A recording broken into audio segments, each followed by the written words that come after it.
begin transmission. This program is intended for mature audiences. Parental discretion is advised.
Good day, everybody. It is noon my time, and it is Father's Day, so happy Father's Day to all you dads out there. It's time for another Sunday hangout here on Weird Fantastic Toy Adventures. We're going to get started pretty quickly here. We've got a lot to go through and a little bit of time to do it in. So let me bring my co-host in. What's up, everybody? It's Joneser, your favorite comic book guy. So let's do this.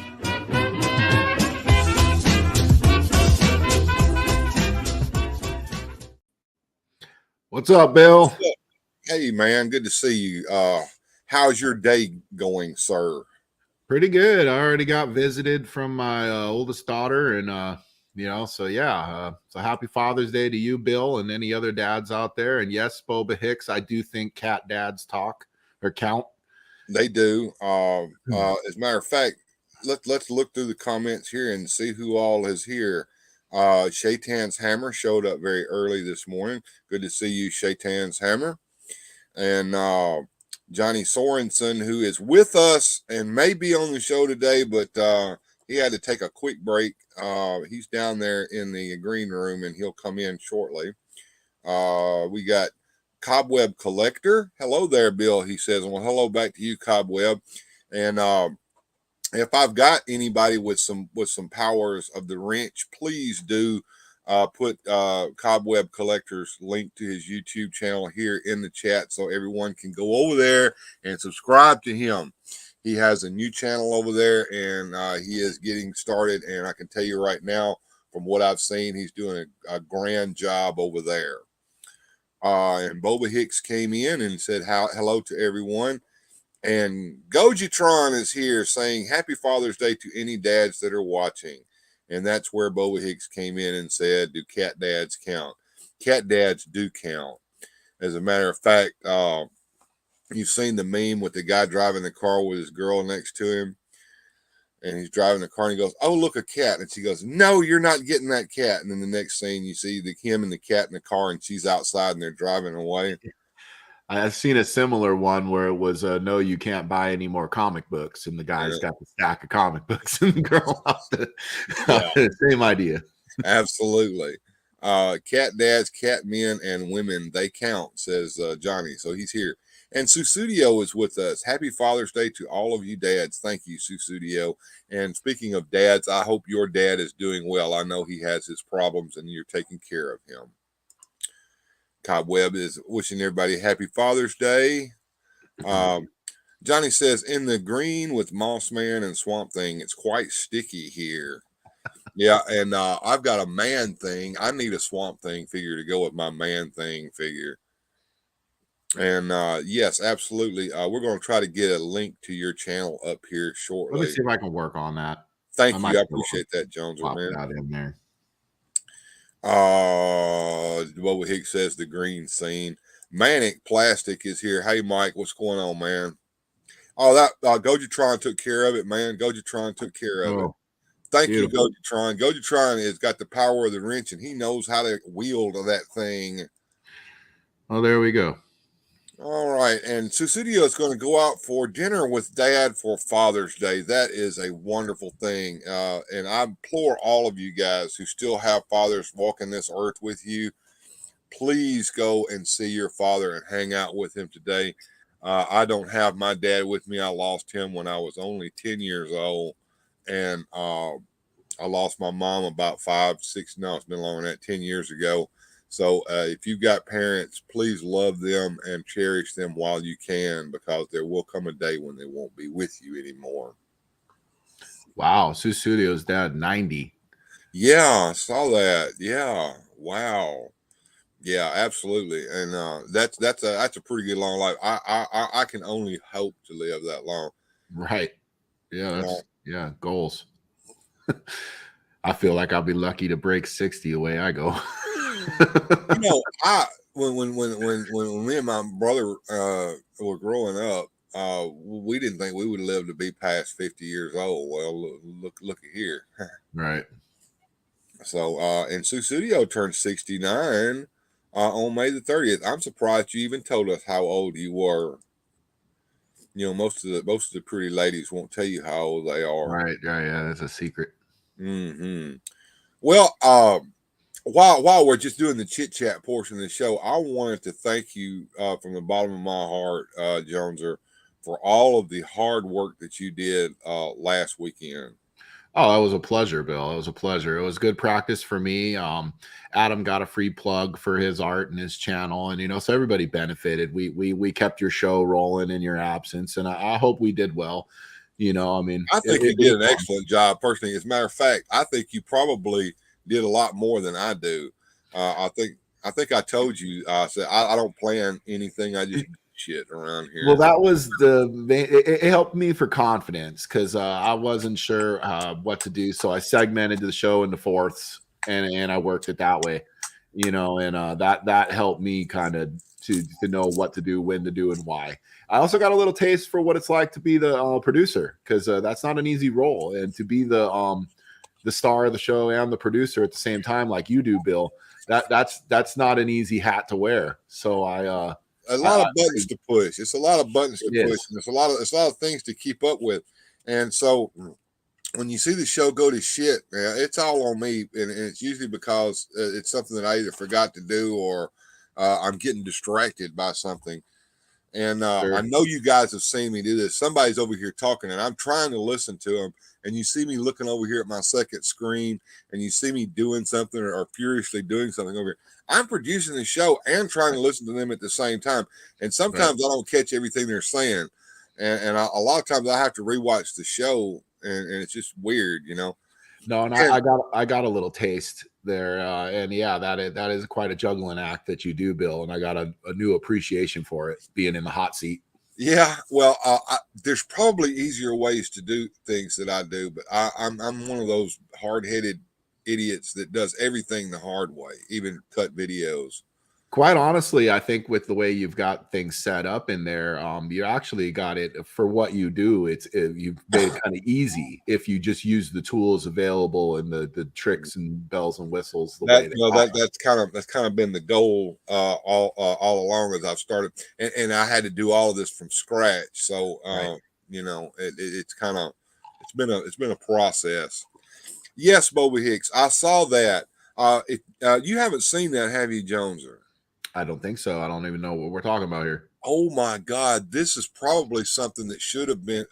If it isn't already, it should have been a special feature on the Planet of the Apes DVD. Okay. If you remember, at the beginning of the Planet of the Apes, they were in a starship that had been launched from Earth. It was a little capsule, but it was a little starship traveling at faster than the speed of light, going towards Betelgeuse or Alpha Centauri. I can't remember where they were actually headed to. And this is the original, the Charlton Heston Planet of the Apes. Absolutely. Okay. That one right there. Yes. And they were in suspended animation inside of the thing. And I think the girl ended up, she was dead when they woke up because her suspended animation capsule either got damaged or didn't work right. But anyway, if you looked on their patches on their jumpsuits. It didn't say NASA, it said ANSA, which is an anagram of NASA. Well, this video that he's talking about, it's all faded out. It looks like an old 1960s or 70s public relations film from ANSA, talking about the trip that these people are going to go on to the star system and the capsule that they're flying in and everything, and it's awesome. Well, just kind of it's the setup. Yes, it's pretty much the setup. It kind of gives you the backstory, and it talks about each one of the different astronauts that's on the ship, and gives you the man gives you a brief biography of it. It's awesome as hell. So Boba, I don't know where you found that at. I think it might have been on YouTube. We're going to have to download that to preserve it for eternity, and maybe even steal it and show it on this show here and get demonetized for it. I just got. Well, Bill, I was going to jump in here. Last night, if in case y'all missed last night's late show, we showed some cameos of New Jack, which were fairly entertaining, if not repetitive. But I got digging down some of the crazier cameo rabbit holes. Have you seen the Vince Neil cameo? No. It's gold. Oh, it's I will gold. have to. Yeah, I will look for that. But when we finish the show today, shoot me a link to that damn thing. Yeah, I'll see if I can do that. Oh my God, it's gold. Like, he's literally drunk as heck. I want to say he's one of the more expensive people to get. That's why there's not many videos of him. I want to say somebody paid like $500 for this. And cameos aren't cheap, especially. Well, some of them are. Like, I think you could have got Kevin Conroy for like $50-$100. There was a guy on YouTube that got Kevin Conroy, and he came in full blown, I'm Batman, and did the whole thing for him. But Vince Neil's he's drunk. He's like, then like even in the middle of the thing, he's like, "Is it done yet?" And like, it's a train wreck. Don't spoil things. I want to watch this damn thing. But yeah, I'll see if I can send a link to you. This thing is gold. All right. Susie says, I'm at the age where I don't care who knows what my age is. I just like being somewhat anonymous on the YouTubesies. And Pop Actor Rick is back with us again. He says, Bill's live again. Oh man. Yeah, I try to do 2 shows a weekend, sometimes 3. But if I work on Saturdays, we're not staying up all night on Friday night. No. And Rolando Flores is here with us today. Hey, Rolando, glad you could make it. Boba Hicks says, I think it was a special feature from the 2008. Okay. So it was a special feature on the DVD. It looked like it was made too well to not be. And I'm a little confused at Sue Studio's comment here about me saying something about members only on last time. I have no idea what we're talking about here. Well, let me see let me pull that up and let's look at it together. I was a little bit upset with Jones because of his remark about only members going to be allowed on last Saturday night. What does that mean, John? He did not. I don't know what he's talking. I don't know what. No. Yeah. Last, if he talked about anything members only, he was talking about getting comic books from his Patreon. Yeah, probably. Careful, folks. We as far as shows go on the YouTubes, neither one of us is at the position to where we can have channel members and do a members only show. No, I'm not there, and I don't think you are either, Bill. No, I'm a good ways away. I'm more of a just to speak to her comment. I'm a always welcome kind of cat. So, I don't know. Yeah. If I said something like that, it must have been misconstrued, or I don't know what out of context. I don't know. Right, and so here's how we handle that, Jones. We apologize for our inability to communicate with you correctly. Right. We'd love to have you on anytime.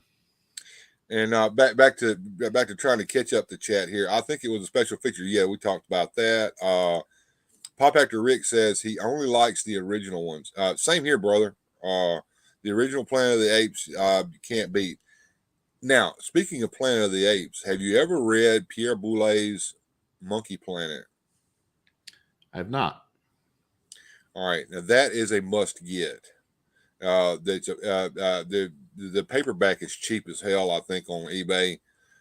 And I think it was re-released as Planet of the Apes. Pierre Boulez was a Frenchman. The original novel was written in French, but it's been translated to English, and they re-released it around the time the Planet of the Apes came out. This is the book that the Planet of the Apes was based upon. Okay. And it is very much different from what we. I mean, it follows the same format, but it's very much different from the movie. Very much. They usually are. The And books are usually way off the movie. Usually. Yeah. Well, this is way off as far as it goes. But I thought as I was watching that new Planet of the Apes movie that came out several years ago. I mean, really, the one with that had Charlton Heston being the ape in it, saying "Get your damn paws off me, you damn dirty human." That one. That was probably the best part of it. Yeah, I thought as I was beginning to watch that they were going to get closer to what the novel was in that, and it appeared that way up until it went off the rails. So. Now, was that the one with Mark Wahlberg where they opened up his mouth and looked for the soul and? Yeah. That's the one. That's the one. The one with where they were they had the cart with the humans in the cage in the back, but instead of horses, there was a bunch of humans pulling it. Right. Yeah. I also seen the one I think where there was the Rise of the Planet of the Apes, where it was the one that was made in the lab, and I didn't really care for that. You know, I liked the idea of them being from another planet or whatever, but I guess I digress. Yeah. Well, as far as movies of Planet of the Apes go, I'm with Shaitan's Hammer. The original Planet of the Apes is the best. Right. And that they won't make a monkey out of Boba Hicks, says Johnny. All right. No. Well, as Pop Actor Rick says, take your stinking paws off me, you damn dirty ape. Yeah. Charlton Heston played an ape in this one, and they switched the line around. It was a Easter egg for us, just for laughs and giggles. Yeah, we saw that, took care of that. Hi guys, just finished watching your replay from last night. Happy Father's Day. Thank you, Radical Mom. And Ostradamus is here. What's up, gents? What's up, boss? Just another day in the neighborhood, man. We're fixing to open some toys here shortly. Figuratively speaking, has joined us. Hello, Bill and Jones here. Hello, sir. Let's see. Oz is here. Perfect, says Pop Actor. Ostradamus says, glad to be here and seeing everyone. Referring to being on the show. Yeah, I would never say you were not welcome. So no. You're absolutely welcome. Matter of fact, I've been trying to get you on, and the show format has been such that I could not. What I need to schedule I want to do it on a late night, and I want you to come up with a story to tell about a piece of pop culture that you have in your collection, and we can get you on the show and do that. That's what's been on my mind to do. And as you know, my mind is Swiss cheese, and I've had so much on my mind that it's been kind of tough. But don't you worry, Cecilia. As a matter of fact, shoot me an email, and we'll work something out. I promise. And I apologize if I offended without meaning to. Mm-hmm. And everybody's saying that. Shaitan's Hammer has read the book. Oh, I've got Susudio donated $5 and a happy Father's Day. Thank you, Susudio. We appreciate the tip there. It's much appreciated. Shaitan's Hammer. Yeah, it is somewhat different. Like I said, the plot is the same. The format is the same. How they get there is totally different. And the way the ending works is the twist ending is a little different the way they do that. You know, if you've ever read Jurassic Park from Michael Crichton, the movie and the book are a little removed. You know, different characters are completely different in the book than they're portrayed in the movie, and different people survive, and it's a completely different scenario. The movie is basically it's got some of the same names in it, and some of the plots intersect, but it's a totally different experience than the book is. All right. Johnny says, wait, was it on Earth? Well, not to spoil the book, but we all know what the twist ending of Planet of the Apes is, I hope, by now. The book's twist ending is pretty much the same. However, the way they get to it is different. And the example being, they got in a starship that was able to travel faster than the speed of light, which also accelerates time because of the theory of relativity. They were going to the star system with Betelgeuse because they found a planet circling Betelgeuse in the perfect zone like the Earth is in. They went to that planet. That was the Planet of the Apes. And the whole adventure with Taylor and everybody and Nova occurred on that planet. However, their starship was not damaged. And he and Nova were able to get back to the starship and set coordinates for planet Earth and come back. When they got back here, of course, it was ever how far, 5,000 years in the future, ever how long in the future it was going to be because of the time dilation. When they landed in France and they got off the ship, a little antique Model T Ford came out to meet the starship. And in the meantime, Nova and Taylor had a child, and the child was toddling at their feet as they got off the starship. And this little car comes rolling up, and outside the car, in a top hat and tails, steps a gorilla. And Nova grabs the child and screams and runs to the starship, and they take off in the starship. Bill, are you familiar with a comic book called Commandy, The Last Boy on Earth? Yes, I am. That's very much a kind of a play off of the whole Planet of the Apes vibe, the post-apocalyptic world where the animals have grown human-like and the humans are the slaves, and it's, Am I talking about Caesar? I think he means from the Rise of the Planet of the Apes movie. Yes, yeah, that's Caesar what was I meant. Caesar was supposed to have been the first ape who had speech, right? And or the intelligence, the Rise intelligence, right? But here's the thing: the book starts out. The book really throws you for a loop, and I'm going to spoil it. It starts out with a sail ship, a starship that has a solar sail on it. It's like a catamaran in space, if you will. And there's two characters on there, a male and a female. And we assume that they're just people, right? And floating in space is a basically a message in a bottle. The trope, a message in a bottle.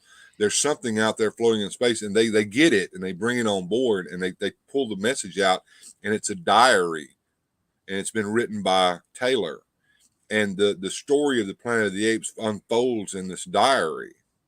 Okay. When we get to the end of the diary, when the ape steps out of the car and Nova screams and grabs the child and runs back onto the starship and they take off, that's where the diary ends. And then the lady says, "What a load of hogwash," and throws it back out into space, and it's two apes on the starship with the solar sail on it. So, I'll have to give this a read. Yeah. Because I wouldn't say I was the biggest Planet of the Apes fan. I mean, obviously I'd seen the original Charlton Heston movie and then some of the sequels or prequels or whatever they were. I know there were a few of them. And then, of course I saw the newer ones, which I didn't care for as much.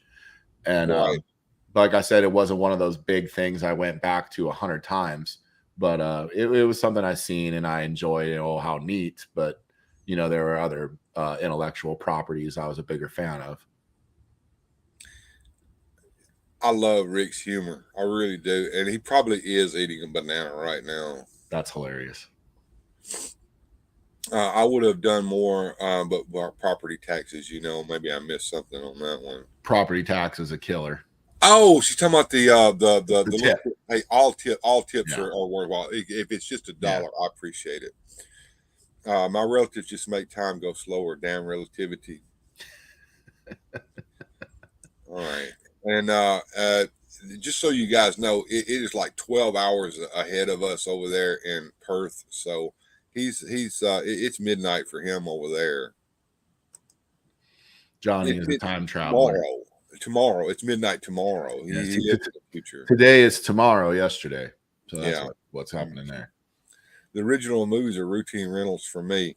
It's routine watching for me because I have them on the shelf on DVD, all 4 of them. That set that came out several years ago. So, and see, I probably was more to go to like a Clash of the Titans or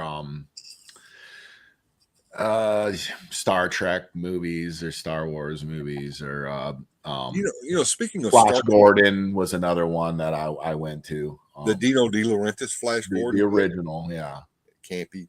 I liked that. Now, you talking about Star Trek? Star Trek: The Motion Picture has always been a hit or miss for me. I liked it, the concepts and everything. Sure. It was a little long and boring, but Grindhead Jim said that they had made a director's cut of that, and he told me to watch it if I ever had a chance, and I did. Not last year, and he's right. The pacing is picked up much better than that. I was more of a Star Wars guy than a Star Trek guy, and if I did watch Star Trek, it was probably original series or Next Generation, and that was probably about it. I wasn't big on like Voyager and all the other bazillion spinoffs they did. I was a Kirk or Picard guy, and mostly the TV series. I think it plays better on TV than it does in a movie form. It just because of what it is. The format doesn't lend well to a movie. It lends well to an adventure a week. Right. Pop actor guys, have you ever seen the movie The Time Travelers from 1964? I have not. Time Travelers 1964. I'm intrigued now.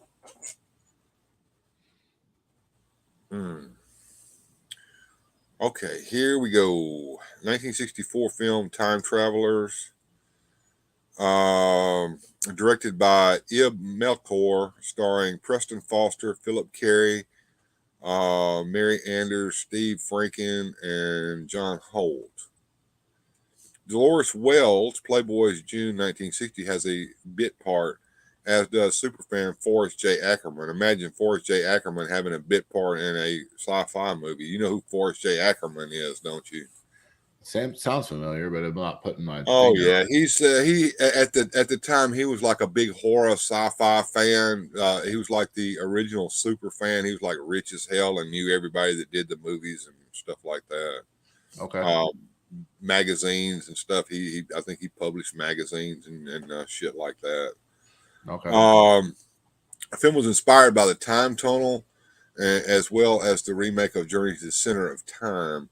Plot involves a group of scientists who find that due to an electrical overload in their time viewing screen suddenly allows them. I have seen that. Yes, they step through the view screen into the time that they're looking at. Yeah, I have seen that. It's been a long time, and I don't remember quite everything that happened in it, but yeah.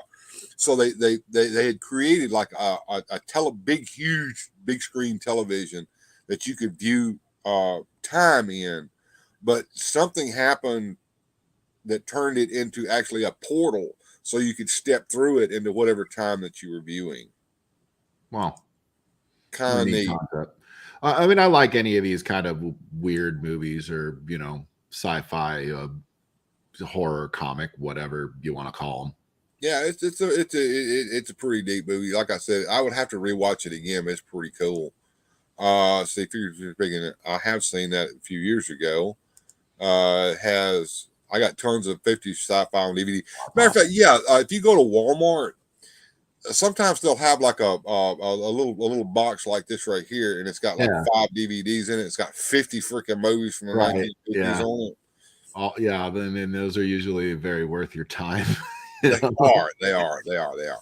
Famous Monsters of Filmland with Forrest J. Ackerman. Yeah, he did Famous Monsters of Filmland magazine. That's correct. I used to like a lot of those Ray Harryhausen ones with the little claymation anime, and the freaking alien ship and the dinosaurs and the cool stuff. Cecilia says, have you ever seen the movie Time After Time from the 60s or 70s? Has Malcolm McDowell from Clockwork Orange. I've not seen that. That's another one for the must-watch list there. And Star Trek has The City on the Edge of Forever with the Guardian in it, and of course, that was one of those poignant episodes that just stays in my mind because of the tragedy in it, and it was McCoy's episode in my opinion as well, because he figured very much in that.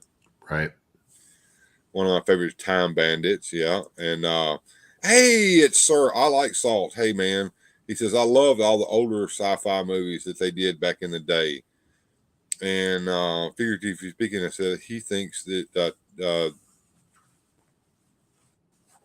something from the 80s. I guess he's talking about time after time.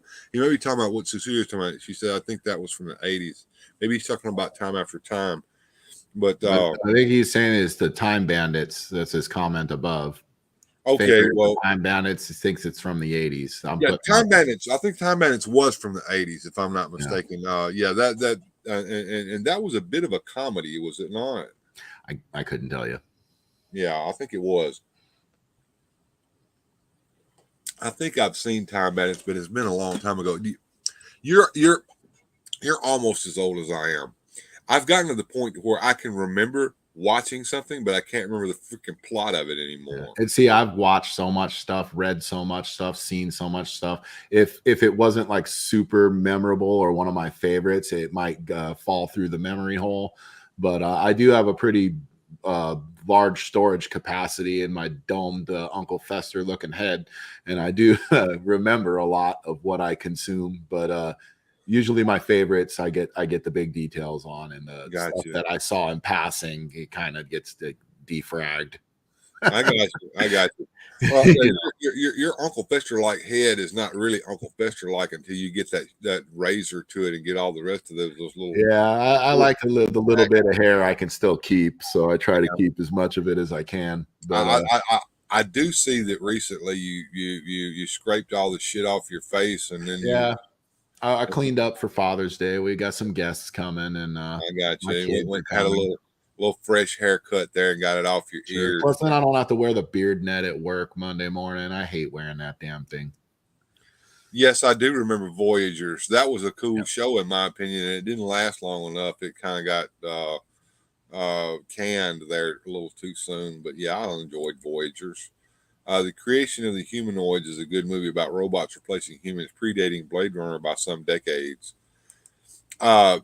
Speaking of Blade Runner, I don't know if you're an avid reader or not, but there was a time when I used to read a pocket book a day, and I read Do Androids Dream of Electric Sheep, which is the book that Blade Runner is based on, and it is a totally different animal than that movie. I can tell you that now. Yeah, I do like to read. I don't do it as much as I used to, and it's probably more comic books lately than it is books. I do read a few books a year or more. I've gotten to where I can't say worth a shit. It gives me headaches to read anymore. And I used to read going in the bed. Now I find that I read maybe 2 or 3 paragraphs and I fall asleep and the book's on my face. So it's hard. Some majestic tiger sighting here at the bottom. Oh, hey, shambolics. Let's see. I can remember the name of the movie, but it was in the 60s. It was about H.G. Wells building a time machine, the time machine, right? And that the name of the movie based on the. Yeah, that sounds right to me. The time machine. Yeah, the time machine, and basically, it was H.G. Wells builds a time machine. He goes forward in time, and there's 2 groups of people. There's the beautiful people who live above, and there's these horrible creatures who live below. And then you find out the Morlocks. The X-Men used that in their comic series. The Morlocks lived in the sewer. I wish I could find a good quality DVD voice to the prehistoric planet. Yeah. Johnny Sorensen. It was one of the weirdest. I read all my weird science fantasy and Tales from the Crypt comics. Yeah. Nice. And if you notice, this is Weird Fantastic Toy Adventures, which is everything about that is based upon the EC Comics Weird Science and Weird Fantasy and Weird Science Fantasy. So yes, even the logos. I have no I guess ability to create something on my own, so I borrow from several different sources, which is called research, and create from that. Philip K. Dick wrote so many stories that were made into movies. Do Andrew's Dream of Electric Sheep is a fantastic book that is very different from the Blade Runner movie. Absolutely, Boba Hicks. Used to read a lot. Read Stephen King, Mary Higgins Clark, Stephen Cannell. Yes. I'll have to check out those other two authors. I do have a lot of Stephen King in my collection, but those other two authors I do not. I'm gonna have to write that down there. That's correct, Boba Hicks. We Can Remember You for Wholesale was the novel that was made, or the story that was made into Total Recall, and I have read that, but it's been so long I can't tell you the details of that. Read When I Can, says Bjorn Jorgensen. I can understand that. And Susudio says Pop Actor says, Susudio, you should watch Time After Time. Okay. Maybe I should too, as a matter of fact. So, Studio, I wrote down those two other authors, Mary Higgins Clark and Stephen Cannell. I'll give it a look. Stephen J. Cannell, if I'm not mistaken, sounds like that guy that did all those TV shows. He was a producer for all those TV shows. I'm always looking for something new to check out. You know, I like brain food. Anything I can stuff in that Uncle Fester head of mine.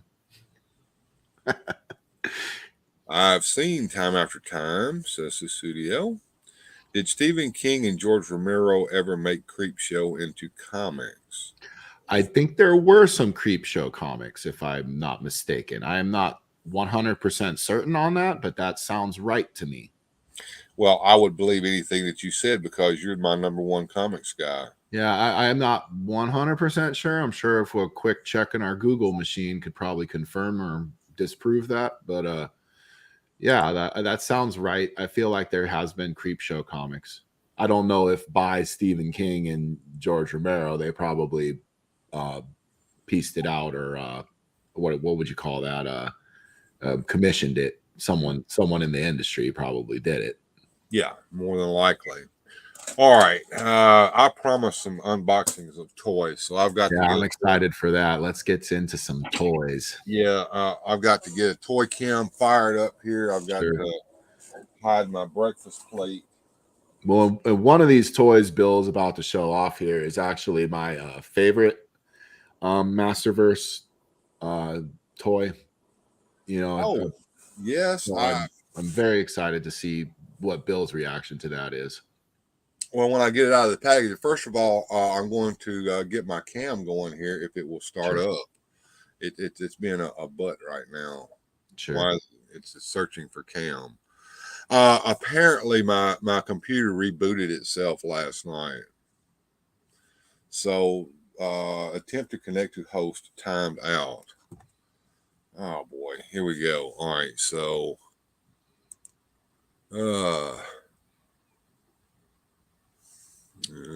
my cam software is not running. Let's see. Studios here in the comments saying Jones or try Peter Straub, somewhat wordy but a good read. I'll write that down as well. Like I said, I'm always looking for something new to look into. Appreciate the advice. I'm trying to think of what the last thing I read was. I like a lot of like true crime and a lot of autobiographies, or I like the westerns. I like the a lot of stuff. I think the last one I read was actually about stagecoach robberies in the Wild West. And they had a lot of the it was written through the eyes of the Wells Fargo people and the lawmen chasing them, and it was neat. It was a very neat read, and it had tripped back in time to the Wild West, where the old Wells Fargo wagon was on the trail, and somebody might put a potato sack over their head and try to get that strong box, with the money in it. And unfortunately, I've got to do something that requires me to step out for just a second, Jones. Or yes, sir. It's yours for just a few minutes, okay? Sure. Well, we'll continue on speaking on books and novels and anything else that you guys are reading. But yeah, I really enjoyed this book on the Wild West and the stagecoach robberies and the cowboy days. One in particular, they had a guy. I think he had the name that was much like a pirate, where it was Black Bart, and Black Bart was a quite interesting character. The gentleman robber, and he ambushed a lot of these stagecoaches and was very successful and got away with this kind of stuff. What do we got here? Stephen J. Cannell books are sort of spy detective type books, and you got to meet Stephen J. Cannell and get his autograph on some of the books. That is very cool. Boba Hicks, what comics am I reading these days? Well, to answer that question, I mostly am not into the newer stuff, to be completely honest with you. I do have a few books still on my pull list at my local comic book store. So I'm still reading Fantastic Four. I'm reading Ghost Rider. There was a He-Man book for Masterverse New Eternia, and I read those. Yeah, a lot of the comics that I like to read lately are from yesteryear. I'm more like the stuff from when I was a kid. So a lot of the stuff from the 80s and the 90s or even the 70s is I like to go backward. I really don't like what best comics. I'm sorry, what was that, Johnny? I said that's the best comics. Yeah, I agree. What are you reading, Johnny, as far as comics go? I don't know. I have to look on the shelf to the side of me to see what I've been reading. Holy freaking bad hair day stinker. What is going on here? I'll just keep myself amused. the water mains have busted somewhere in the neighborhood, so no one's had water for like 24 hours. So everything's getting stinky around here. So he's the mascot terrible. Of the day. They'll fix it eventually. I need a mix of old and new stuff, but I don't never buy a new comic, but only buy trades. Like I get the odd Batman one or whatever. But lately I'm rereading some Ninja Turtle stuff. I'm rereading the complete Tintin books because I bought them all again, the full volumes. I've been reading Batman Scooby-Doo comics. It was good fun. Those are fun. Yeah. And they were a digital one that they printed later. So my son has a DVD of the Batman Scooby-Doo, and it's the Batman Brave and the Bold style. Yeah, I just watched that like a couple of weeks ago the first time. Yeah, that's very, very fun. I enjoyed when they had Shaggy and Scooby and everybody all dressed up like the Bat family there at the end. Yeah, and they had like Shaggy with the big 70s Nightwing collar. Right. Yeah, and Scooby was like that was really well done. Ace the Bat Hound or whatever, and they had everybody in appropriate attire, which was fun. Yeah, I kind of jumped around and read a bunch of different stuff. Often classic stuff. He's catching up. Pop Actor's catching up on his Incredible Hulk stuff. It's like Boba Hicks is a yesteryear guy itself. Absolutely. Stu Studio is recommending Ghost Story by Peter Straub. I will check that out. Let me write that down there. Like Bjorn has started reading the Action Force paperback. That sounds fun. I think the modern comics, a lot of the problem is just they can't seem to get anything right these days, or in my opinion, what right is. Is that Bill coming back there? Not quite yet. I tried to read the newer Hulk stuff that they were doing with Donny Cates. I really liked what Donny Cates did with the latest Thor run, which was a lot of fun. Yeah. So I had high hopes for his Incredible Hulk. I was hoping more of a get back to basics purple trousers, Hulk smash kind of thing. And he took it in a whole nother weird direction where like was that the horror one? It was like Hulk is the starship and like Banner's like controlling him through his brain. And it was weird. And I was like, I can't get into this. Yeah, I don't like when they overcomplicate characters. Well, I mean, to me, it's like, what are you doing to the Hulk? Like, Banner get mad, Banner turn green, Banner smash things. I mean, that's what the audience came for. I don't want to get into, I mean, obviously you got to stray from that path every once in a while. But I think when we open a Hulk comic after not reading one for 20 years, I want to see it kind of where I remember it, and to me, it's like if the further away you get from Hulk being Hulk, I mean, what am I reading now? Yeah, so it's fun to go off the garden path, but you got to come back to it at some point. Yes, you got to return. And yeah, exactly. Like you can't stay there too long because it comes stale, but you can't rework the wheel either; it won't roll.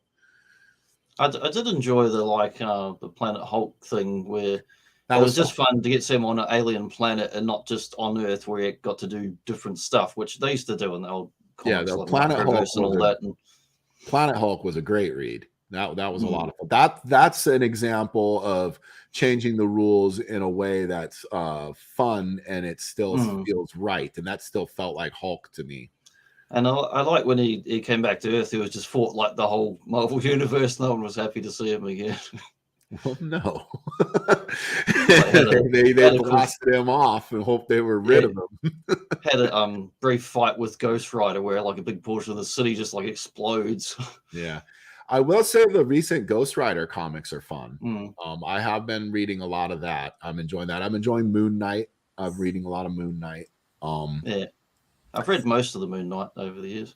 The newer run of Moon Knight is worth your time. I can't seem to get Spider-Man in any way where he's any fun at all anymore.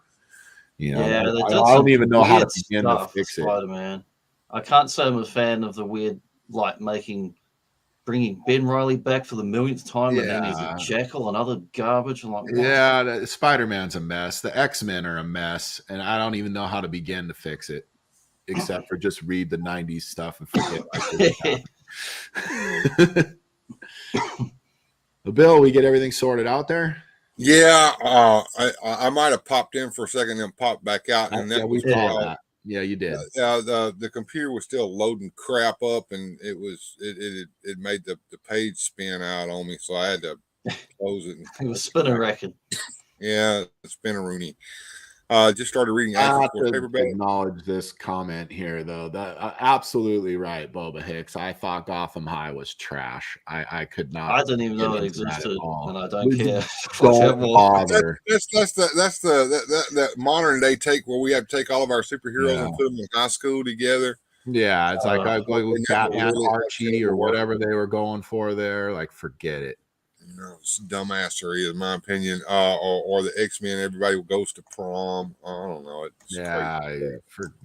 No, thank you. Gojitron gave up on modern comics during the DC Convergence event in Marvel Now. I haven't gone back. Man. It's all Silver Bronze Age. Silver Bronze Age for me too, Jack. I'm right there with you, man. Back when comics were comics and boys were proud of it.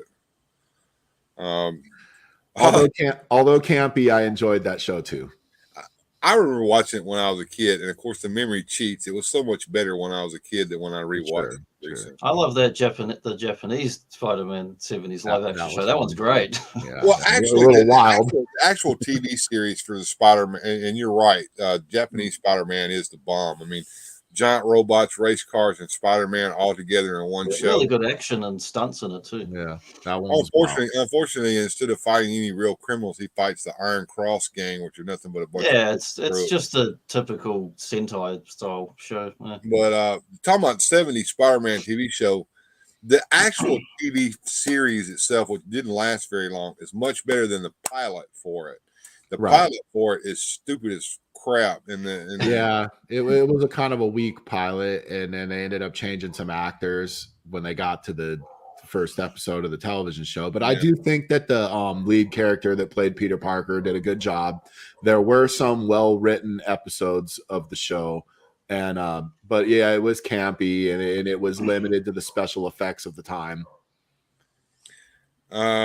Yeah, we all wanted the Spider-Man and Incredible Hulk to show up together, but instead we had Incredible Hulk with Thor. We had Thor too with Hulk. Yeah, that was awful, man. I thought it was fun. I enjoyed their version of Thor where he was just kind of eccentric, you know. Yeah, but he just wasn't Thor to me. No, not at all. He was that version of Thor. I think they did another one with a Daredevil and Black. They did. Now that's the one I was thinking of. That was called The Trial of the Incredible Hulk, which was not too bad. The Kingpin in it. Kind of silly though when Wilson Fisk and them were flying off in the little thing, his little airship or whatever he had. Yeah. All right. Promising toys. We're gonna have to get some toys up here. So let's do it. Yeah, let's do it. There it is. And we'll pull that up full screen and we'll get busy. All right. So what's the little red robot? Those of you who didn't watch last night's show. I stopped in at a filling station on the way home, and this was one of the, I guess, souvenirs that you could buy there. I couldn't help but to buy it because, as you can see, here, it's got X-Ray Boy on it, which is my mascot, and he's a little bobblehead, and he's going to be part of the show from now on. All right, so we got He-Man, Riddler, Penguin, and back here in the background we have the Wayne Manor Library, or the study, in my opinion, is what I always called it, from Batman 66. I'm excited about all of this stuff. And before we get to the hauls that I got from the trip, there's something that I've been teasing to show ever since I got it here. And I've got this little nondescript box here that I'm going to open up, and look how well packaged that this is. This is from Phantasm Toys, and inside this bubble wrap, inside of some paper, is my Class 10 Terra Tub. Oh, like from Ghostbusters.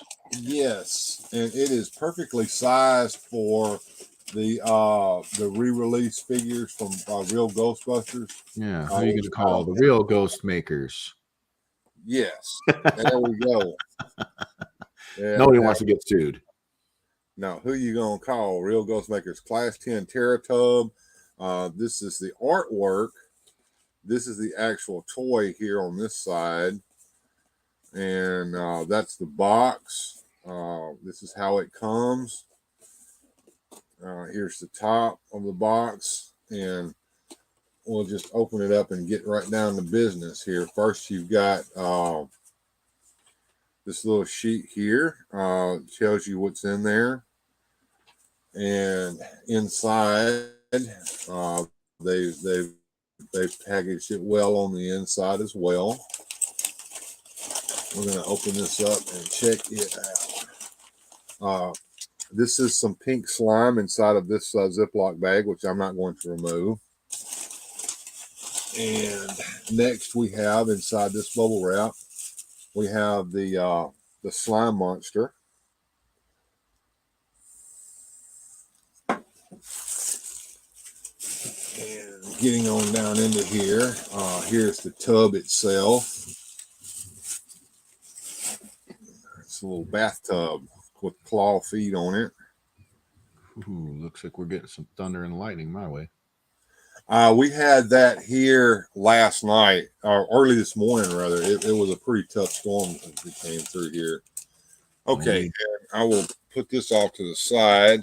And inside of this little package here is a bath sponge and a rubber ducky. And we can put the ghost inside of the tub. And the little feet kind of move around a little bit, as you can see. And we have the drain spout here, and there is a drain hole in the bottom of the tub. and you put your little monster in here. And of course, you have some pink slime to slime people with, or put down in the tub, which I'm not going to do. And like I said, the two other accessories are a rubber ducky and a sponge. What do you think about that, Jonathan? Well, it was pretty cool. Did you get any of the newer Ghostbusters re-releases? I've got them all. You got them all. Okay. Got them all. And Lyric did too, and he got the car and all that, and the Slimer and the marshmallow. I've got all of the. I've got everything vintage as well, except for the what was it, the potty monster and the eyeball monster and gotcha. Slimer and Stay Puft. I've got. I don't have them vintage, but I have them with the re-release. But I have all four of the Ghostbusters plus Janine, and it was the good Janine figure, and I repainted her so she had a pink Ghostbuster outfit on. Very, very cool. Yeah, Lyric's a big fan, and he's got some Ghostbuster toys, and he really likes piling them all in the car and driving them around. I wasn't going to buy this because the price, like I said, this is actually a not a produced toys. It's more of a custom. Okay, sure. And it costed quite a bit. $75 for this. Wow. But for what you get and the fact that somebody's doing this out of the basement of their home, I can see why the price is what it is. Sure. You know, and I mean, it just to play devil's advocate here, I think I would have passed on this just because it's like a 5-minute scene in the movie, if even that. Right. You know, but I mean, I would guess if you're a hardcore Ghostbusters fan, though, this is the thing to get. Well, here's the box looks great. Oh, the box art's phenomenal. It is. Well, here's the thing, guys. Mr. Home Arcade got one of these as well, and he got it pretty much the same reason I did. He's not a Ghostbuster fan, if I'm not mistaken, and I am. So I got two reasons to get it. One, I am a Ghostbusters fan, but two, now I have a bathtub that's just the perfect size for 1/12 scale figures. Oh, yeah, you got it. Yeah, so dual purpose.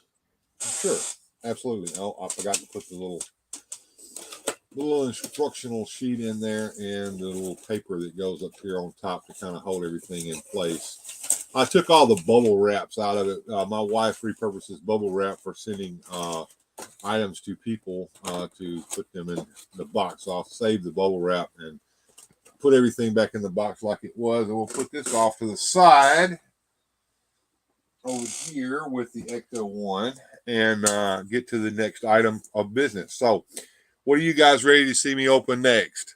Let's get one of those Batman villains out of there. All right. We got Penguin. And we got the Riddler, whose laugh always sounded maniacal to me on the TV show. Yeah. Woo, woo. Yeah, the way he was laughing sounded more Joker-like than the Joker to me. Right. Yeah, he did get that maniacal Joker vibe for sure. All right, and let's pull him out. I've opened it up here. I need to open it up on camera, but I had to get that loose without carrying it. Now, I'm kind of on the fence here about actually taking it loose from the package. So, what do you guys think? Should I go ahead and pull those bread twisters off of him and get him off of there or not? Well, that's up to you, Bill. I think we can appreciate him just like he is if you want to keep him on there. It's a standard movement of any Mego figure. I mean, right. He's got, he does what he does.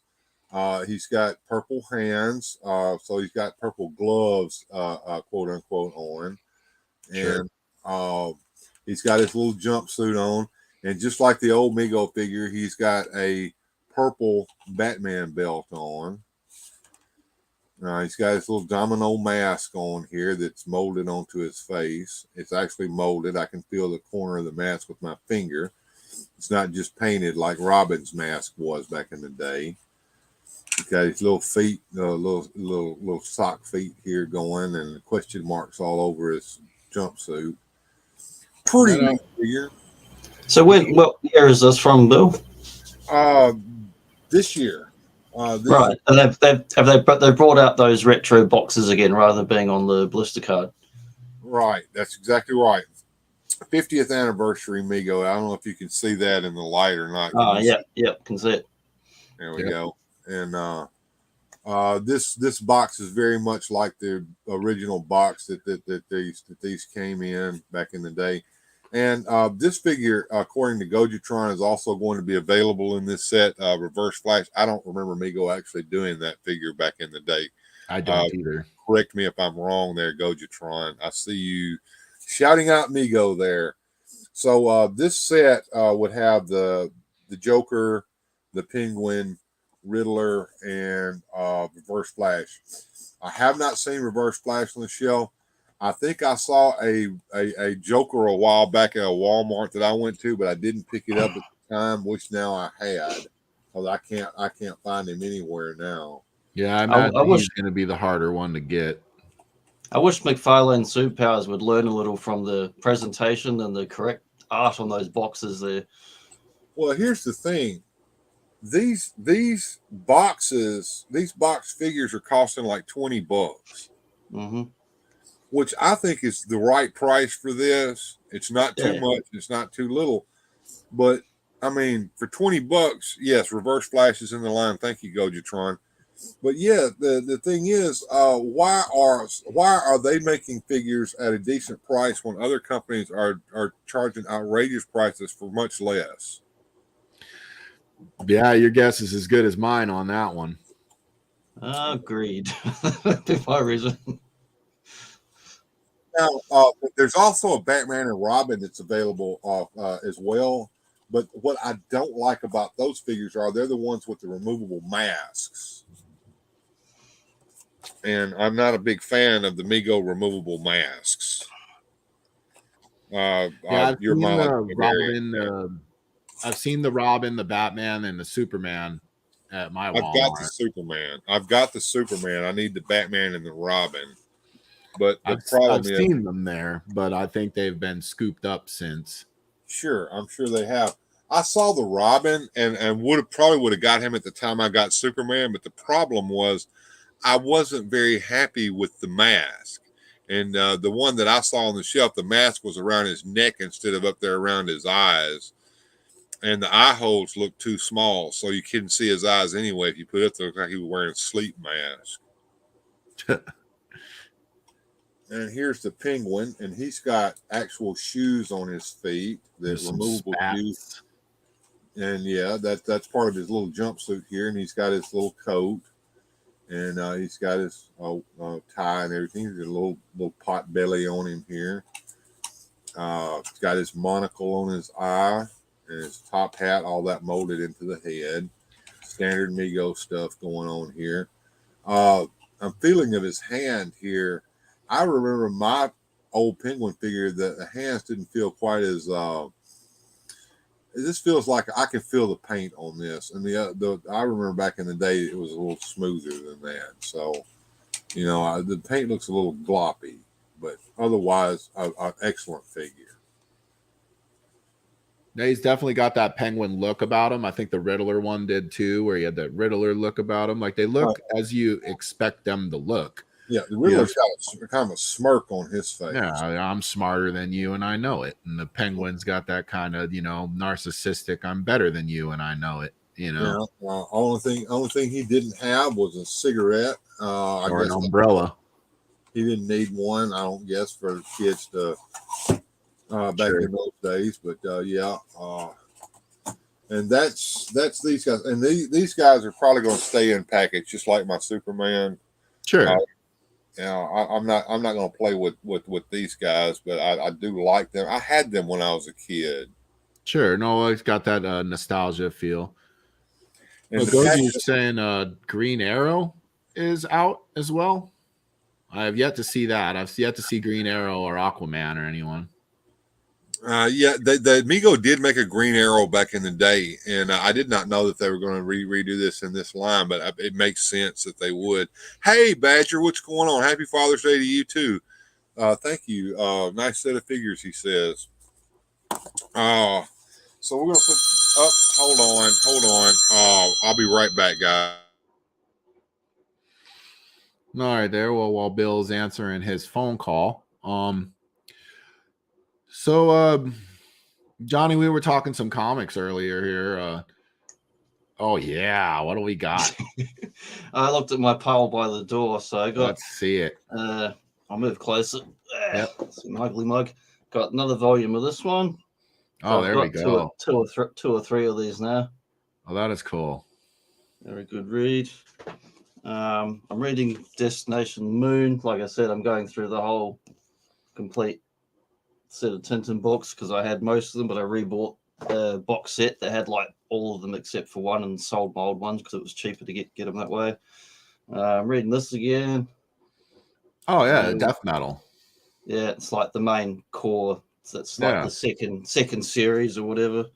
I think I've got like a Chase variant cover of one of those. They did a lot of covers and tie-ins and all sorts of stuff. I read this one again because I read the digital when it came out. Yeah. First time getting the physical print version of it, and I did get into the I enjoy the story, but like I bought the figures, the McFarlane figures, so I was enjoying the Dark Knights and all that, and so I kind of liked having the story and the toys. And the other one I'm getting into, other than my Tintin, oh, this is quite heavy.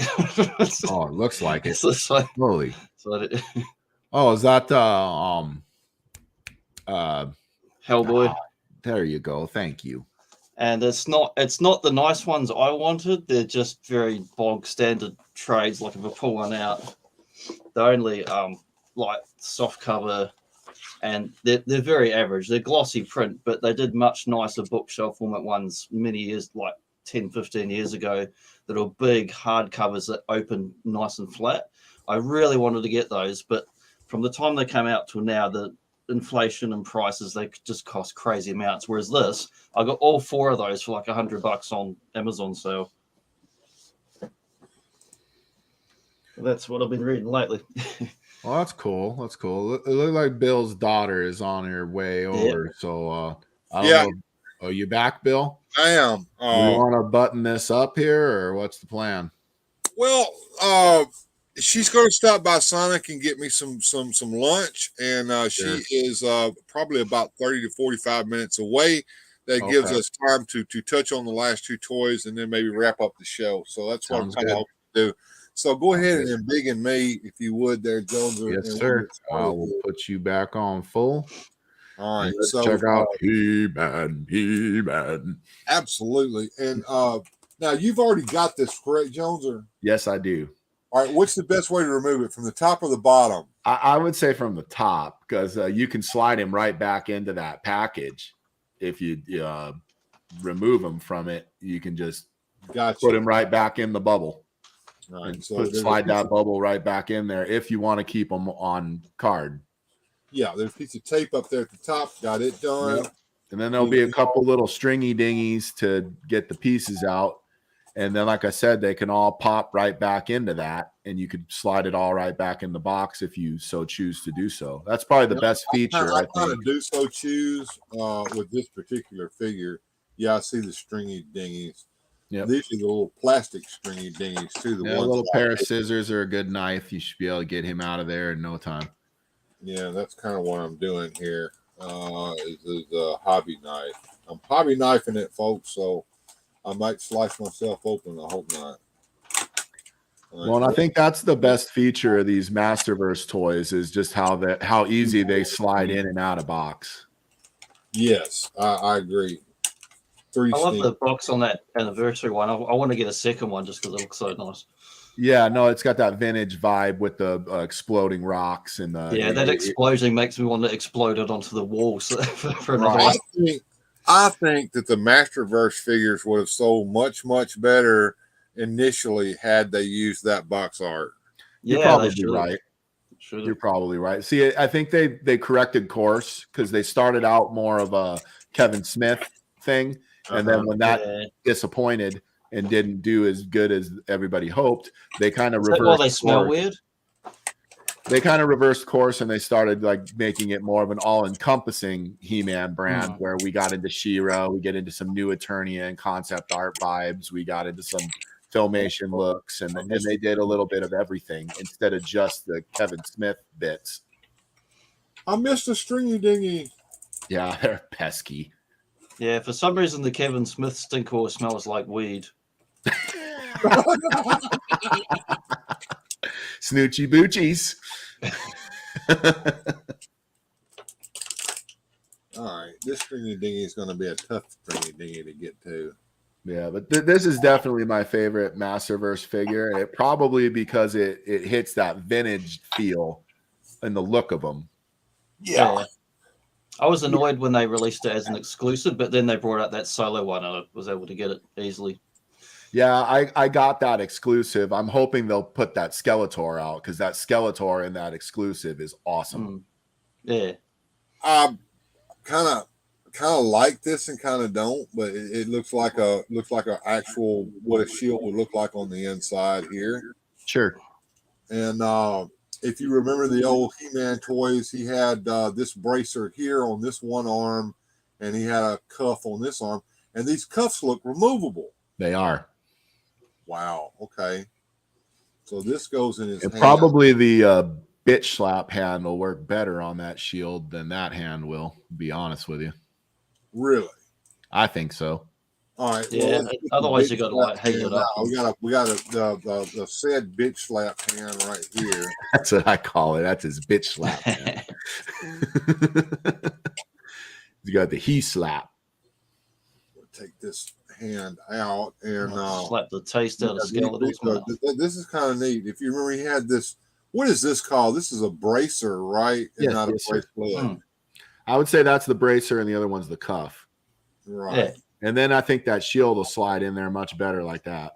I think you're right. So you got to put it on like this. All right. So that's how I do. And then this is the I have the power hand here. Absolutely. With the power sword. And he's got a crooked wrist there, so you can really get him in that iconic pose with that sword. Having him hoisted over. Yeah, absolutely. My wife is dinging me here. Is that like on Breaking Bad? You just sit there going ding. Well, crap. Use passcode. He's not getting into the castle with that code here, man. Let's look at his eyes for a minute here and see if they're cockeyed or anything. What do you guys think? He looks like he's looking off to the side with his eyes to me. A little bit, yeah. I do think that's one of the better He-Man heads that you get with the Masterverse stuff. Just because it's probably the most like the original. You know, yeah. I would have liked a more aggressive Grimace face instead of he looks a little more quizzical there. Yeah, for an anniversary one, they could have given us two heads like most of the other figures in the line. Right. But yeah, I do think that's one of the better ones. It's definitely better than the original one. But another good He-Man head was in that Barbarian or Viking He-Man figure. Yeah, the Viking one's a nice one. And his boot cuffs are not colored. They're like the original toy. Yeah, they're not two-tone. So there we go. And here's his extra hand here. So that's He-Man. And let's look at how his the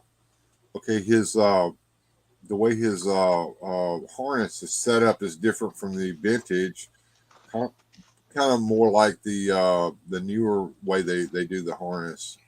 So, but I do like the fact that the Maltese cross is here on the front instead of the new H design. So that's good. Yeah, I agree. I like that look better just because it hits that nostalgia vibe. And I'm going to put him back on his card, but to do that, I need to change his hand back out. Another way, if you wanted to put that shield on with the gripping hand, would be to connect the gripping hand into the shield while it's removed and then connect the thing at the wrist. You know what I mean? I do, and you were probably correct as I sit here and not listen to a thing you just said. And do it the hard way. Yeah. But that's the other way to do that. Sometimes if they still don't quite go, I just throw them in the hot water, then I plug it back in and it softens it, goes around the shield.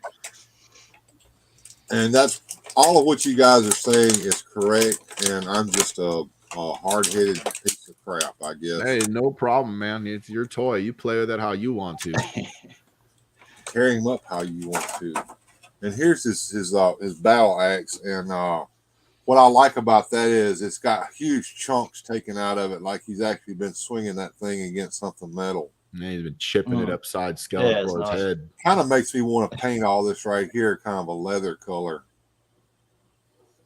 The handle down there. See how that would be a good look to paint that wrap. But anyway, I'm going to try to put him back on the card, and I'm going to try to put him back on the card such that I don't have to take that shield out of his hand. You think that's possible there, Jones? I do think that's possible. All right. Position his foots and his legs and everything. And push him into place. Oh, that lovely sound of the plastic crunching. Oh, when I first started doing unboxings on the channel, I had people in the comments going, "Ooh, just like you, ooh, the lovely sound of the crinkling plastic," while my wife was over there with gritted teeth. She can't stand it. I will give you a little advice with that sword there. Make sure it's not bending when you put it back in there, because I did that once and then I had to like bend it the other way to get it back in shape. And that's make sure it's sitting in there straight. That's I'm going to go off camera for this. That's the trick, because in order to do that, you actually have to get it in his hand. It looks like. Correct. Yeah, or look like it's in his hand. So get in his hand. That sword is a little tricky to get in there. There we go. Without hurting it. So it actually fits properly if you have it in his hand. If you don't have it in his hand, it puts that bend in it. So stringy dingy parts go into the floor to be vacuumed up at a later date, along with all the rest of the things that have fallen on the floor, like accessories. And down into the package he goes, just like he came. And look how easy that is, folks. No, and that's packaging done right, I think. Absolutely. Yeah, I do like how the whole line's like that. How you can take them in and put them out. All right, now the only thing that I have left now is the Wayne Manor Library, and damn the torpedoes. We're going to open this sucker up. I don't care. I'm pulling all this out of the package and setting it up here. This has been something that I've been waiting for a while, folks. Ever since they did that Batcave, I'm like, you can't do the Batcave without this right here. And this just completes everything. I've got the Dylan layer as well. So opening the box up here at the top, and is first of all, here's a piece of cardboard that I can probably discard. Let's make sure there's not anything in there. Nope, it's just a piece of cardboard. Reinforcement. I'll give Toddy Mac his dues on some of this stuff. It's not too bad. Like its packaging, it works. All right, so we can get the box out of the way. So let's see what we've got so far. All right, so we've got the bat poles, a desk, globe, chair, desk, chest of drawers, a lamp, Shakespeare bust, and bat phone. Red hotline to Commissioner Gordon. So let's decide how we're going to get this open. Lots of tape to have to get through. You know, the one thing that always bothered me about that is like it's supposed to be a secret identity. So obviously no one's supposed to see this part of the setup other than Dick and Bruce. But if some cleaning lady in the Wayne Manor did happen upon this and open the thing, all of a sudden you get this big giant sign, access to Batcave via bat poles, and Dick and Bruce spelled out, and it's like, okay. Well, do you really need that? I think the cleaning lady's name was Alfred, so we don't. Yeah, but there was also Aunt Harriet roaming around. Oh yeah, there was Aunt Harriet. But here's the thing: she was real nosy. Here's the thing: we understand why it says access to bat caves via bat poles, and why one pole says Bruce and Dick.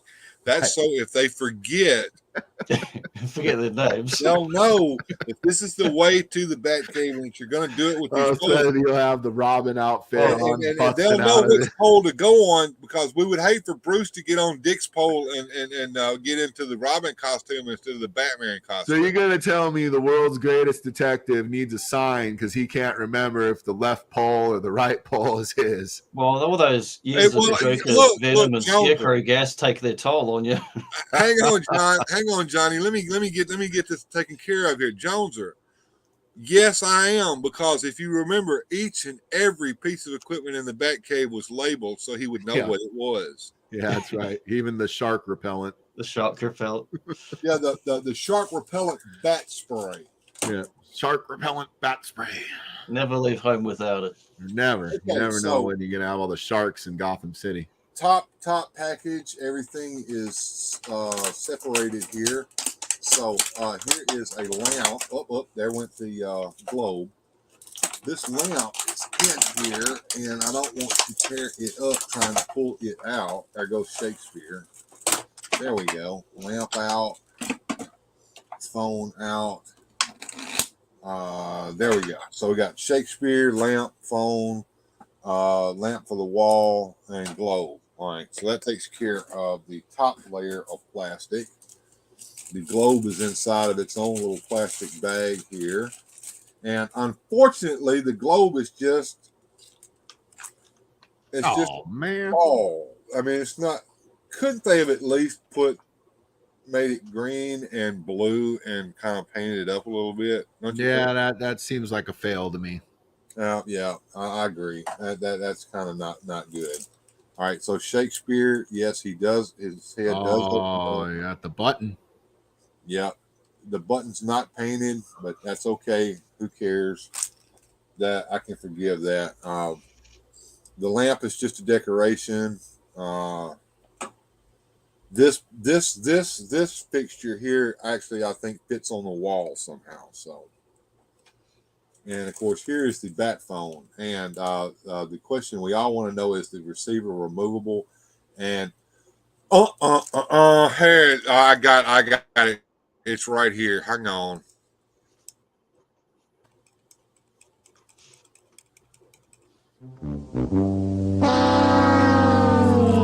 Cannot pick up the phone. Sorry, Commissioner. I guess the Joker's just going to rampage through the city because I can't take the call. All right. This one here, the receiver does not come off the phone. That is fucked smooth up. Sorry, Patty Mac, you fell on that one too, dude. And like I said, folks, we do real reviews here on this show. We're not kissing anybody's ass. Chair is not too bad. Actually, I like the chair. Chair works. Looks comfy. It's molded. It's molded plastic, so the back is not there. But you're not going to be looking at the back anyway. You're only going to be looking at the front. It's kind of like a faux Western set in that way. All right. So here is the chest of drawers, which is the same thing. It's just we don't have fancy dollhouse furniture here, but all of this could be replaced with said fancy dollhouse furniture if you wanted drawers that actually come in and out. But this is not for that. This is just for display purposes only, in my opinion, so it works. And another piece of plastic to go on the heat there. And this piece comes out of its plastic bag. The fireplace is a separate piece. Pull it out. And here is the backdrop. Now we have to figure out where everything goes. Holes are a good indicator. Now, here's something interesting. His law degree. Yeah, Bruce Wayne, it says law school. So I did not know that Bruce Wayne was an Esquire. Yeah, he's college educated, or at least in one of the origins. Well, I knew that, but I didn't know he took a law degree. I knew he studied criminal justice. Criminal justice, yes. At least according to the Len Wein Legends of the Batman comic book. All right, so this piece here, actually, I don't think it attaches. No, does it? Yes, it maybe. No. Let's see if it attaches or it just sits back here. Hopefully it attaches. All right. Trying to do this on camera and failing spectacularly.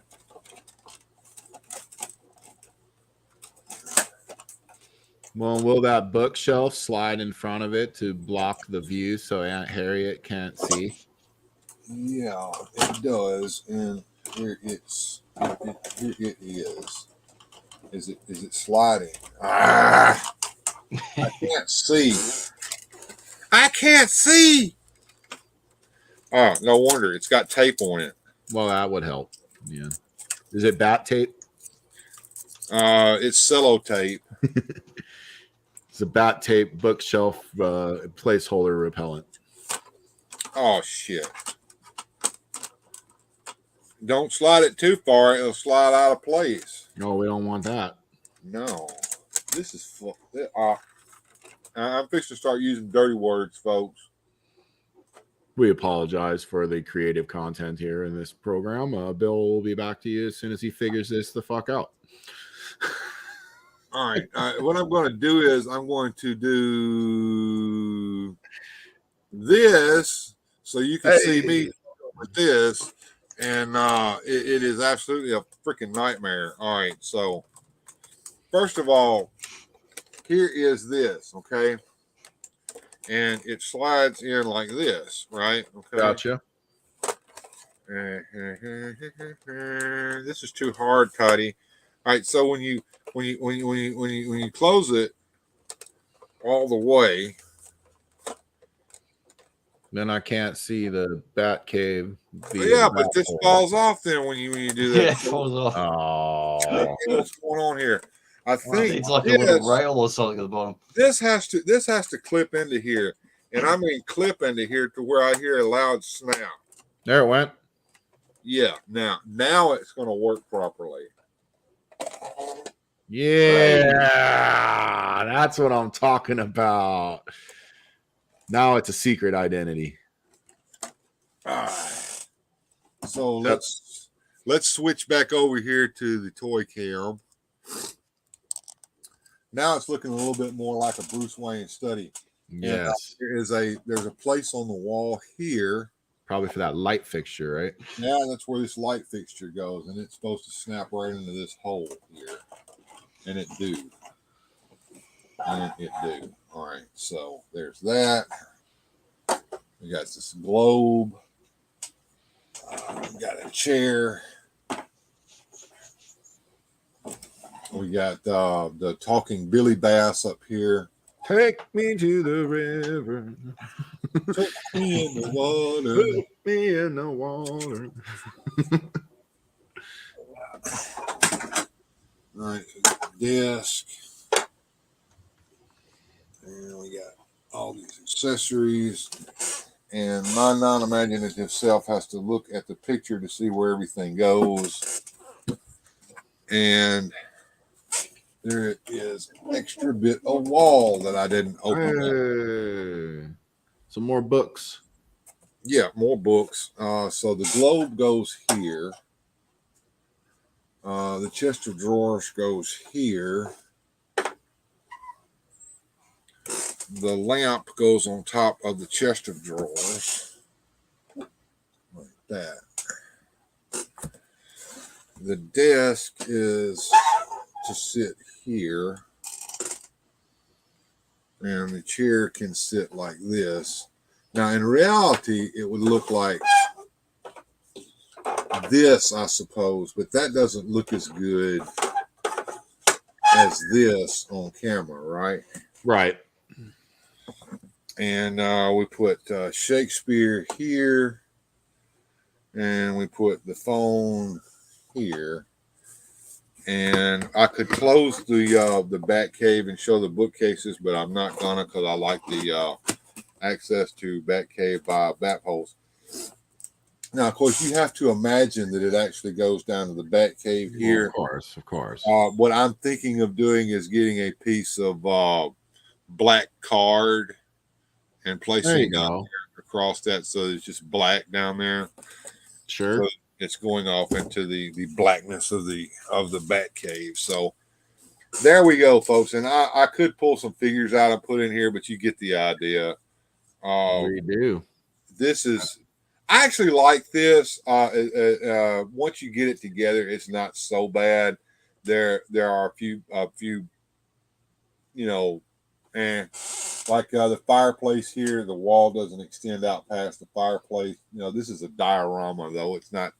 Well, it makes for some good toy photography, you know, yes. And yeah, it's very cool looking. I mean, all we got to do is get it in the shot, you know, like so, and then put some figures in there, and it works. It does.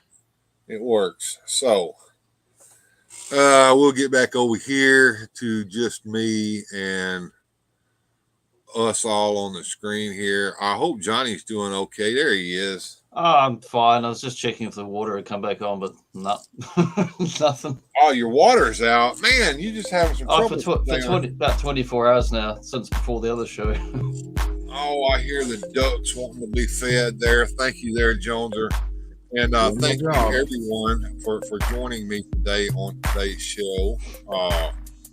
Hope you had a good time. I know I did. And we will all come back next week and try to do it all over again, I hope. And in the meantime, everyone have a good journey.